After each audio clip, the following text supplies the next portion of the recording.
मैं बहुत स्पष्ट शब्दों में कहना चाहता हूं, उनकी कल्पना से भी बड़ी सजा मिलेगी, कमर तोड़ कर रहेगी।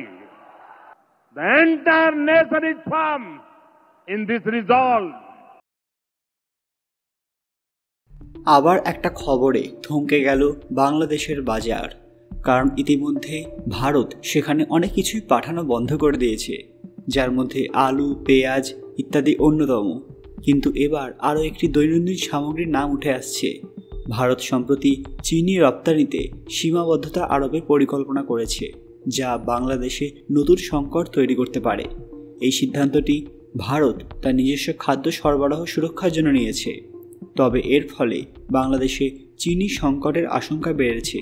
ঠিক কী পরিকল্পনা নিয়েছে ভারত এবং এর প্রভাব বাংলাদেশের উপর কীভাবে পড়তে পারে জানলে আপনারাও চমকে উঠবেন। তার আগে কমেন্ট বক্সে হর হর মহাদেব লিখতে ভুলবেন না। সকলকে আমাদের চ্যানেল পুরাণ কথায় স্বাগত। আজকে আপনারা জানবেন বাংলাদেশে আবার কি পাঠানো বন্ধ করলো ভারত। ভিডিওতে এগোনোর আগে সবাই অবশ্যই আমাদের চ্যানেলটি সাবস্ক্রাইব করে নেবেন। বাংলাদেশ প্রায় সম্পূর্ণরূপে আমদানি করা চিনির উপর নির্ভরশীল এবং ভারত বাংলাদেশে পরিশোধিত চিনির প্রায় 15% কাঁচামালের উৎস।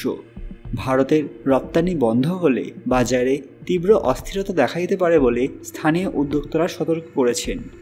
আব্দুল মোনেম সুগার মিলস লিমিটেডের অর্থ বিভাগের জেনারেল জানিয়েছিলেন যে তাদের চিনির প্রায় 80% ব্রাজিল থেকে আসে। তবে ভারত যদি রপ্তানি বন্ধ করে দেয় তাহলে বিশ্ববাজারে চিনির দামের ঊর্ধ্বগতি হবে। ভারতের মতো সহজ উৎস হারালে বাংলাদেশে বড় সংকট তৈরি হবে। ইতিমধ্যে চিনির দাম অনেক বেড়ে গেছে, পাইকারি হারে তা অনেক দামে পৌঁছে গেছে, খুচরো বাজারেও এর দাম বেড়ে যাচ্ছে। ভারতীয় সিদ্ধান্তের প্রতিফলন স্থানীয় বাজারে দেখা দিতে পারে, যা ভোক্তাদের জন্য আরও চাপ সৃষ্টি করবে। বাংলাদেশে আগে থেকেই খাদ্যপণ্যের বাজারে অস্থিরতা ছিল।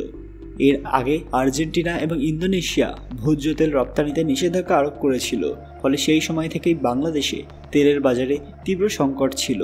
একইভাবে ভারত যখন আলু, পেঁয়াজ সব বন্ধ করে দেয়, পাশাপাশি বেশ কিছু জিনিস এক্সপোর্ট করা বন্ধ করে দেয়, তখন বাংলাদেশের বাজারে অস্থিতিশীলতা দেখা দেয়। এই পরিস্থিতিতে ভারতের চিনি রপ্তানি সীমিত করার সিদ্ধান্ত প্রতিবেশী দেশগুলোর ওপর গুরুতর প্রভাব ফেলতে পারে। যদিও এটা এখনও ফাইনাল নয়, তবে উঠে আসছে এমনই খবর বিশ্বের বৃহত্তম চিনি উৎপাদক এবং দ্বিতীয় বৃহত্তম রপ্তানিকারক ভারত বর্তমানে প্রায় 10 মিলিয়ন টন পর্যন্ত রপ্তানির পরিকল্পনা থাকে। এটি নিশ্চিত করবে যে পরবর্তী আবহাওয়া শুরু হওয়ার আগে ভারতের অভ্যন্তরীণ মজুদ যথেষ্ট মজুদ রয়েছে। তবে বাংলাদেশের মতো দেশগুলোর জন্য, যারা বছরে প্রায় 20 লক্ষ টন চিনি ব্যবহার করে, ভারতের চিনির উৎস হারানো গুরুতর প্রভাব ফেলবে। সরকারি কারখানাগুলি মাত্র 30,000 টন চিনি উৎপাদন করে, যা মোট চাহিদার একটি ক্ষুদ্র অংশ। বাকি প্রয়োজনীয়তা বেসরকারি পরিশোধকদের মাধ্যমে আমদানি করা কাঁচা চিনি দ্বারা পূরণ করা হয়। ভারতের এই পদক্ষেপ বিশ্ববাজারে দামের ওঠানামাকে আরও জটিল করবে। ব্রাজিলে চিনির উৎপাদন কমে যাওয়া এবং সেখানে জ্বালানি তেলের উচ্চ মূল্য চিনির বাজারে প্রভাব ফেলেছে, ফলে বাংলাদেশে চিনি আমদানির খরচ আরও বেড়ে যেতে পারে। ভারত যদি তার রপ্তানি সীমিত করে তাহলে বাংলাদেশকে হয়তো ব্রাজিল বা অন্য কোনো উৎসের ওপর আরও নির্ভর করতে হবে, যা কৌশলগতভাবে কম সুবিধাজনক এবং খরচ সাপেক্ষ। এই প্রেক্ষাপটে বাংলাদেশ সরকারের জন্য চিনি শিল্পে আত্মনির্ভরশীলতা বাড়ানো এবং স্থানীয় উৎপাদন বৃদ্ধির পদক্ষেপ নেওয়া জরুরি। তা না হলে ভবিষ্যতে খাদ্যপণ্যের জন্য বাংলাদেশের বৈদেশিক নির্ভরতা আরও বড় চ্যালেঞ্জ হয়ে দাঁড়াবে। বন্ধুরা, আপনাদের কি মনে হয় ভারত কি বাংলাদেশে চিনি পাঠানো বন্ধ করে দেবে? যদি করে দেয় তাহলে বাংলাদেশের উপর এর কি প্রভাব পড়তে পারে? ভারতের কি এটা করা উচিত? আপনাদের মূল্যবান মতামত কমেন্ট বক্সে অবশ্যই জানাবেন। আজকে এই ভিডিওটি লাইক করবেন এবং শেয়ার করে সবাইকে দেখার সুযোগ করে দেবেন। কমেন্ট বক্সে ভক্তির সঙ্গে হর হর মহাদেব লিখতে ভুলবেন না। আরও এরকম দরকারি ভিডিও দেখতে পুরাণ কথা অফিসিয়াল চ্যানেলটি মনে করে সাবস্ক্রাইব করে নেবেন। খুব তাড়াতাড়ি ফিরে আসবো আরও কিছু দরকারি আপডেট নিয়ে। ততক্ষণ আপনারা এই ভিডিওগুলো দেখতে পারেন। ধন্যবাদ।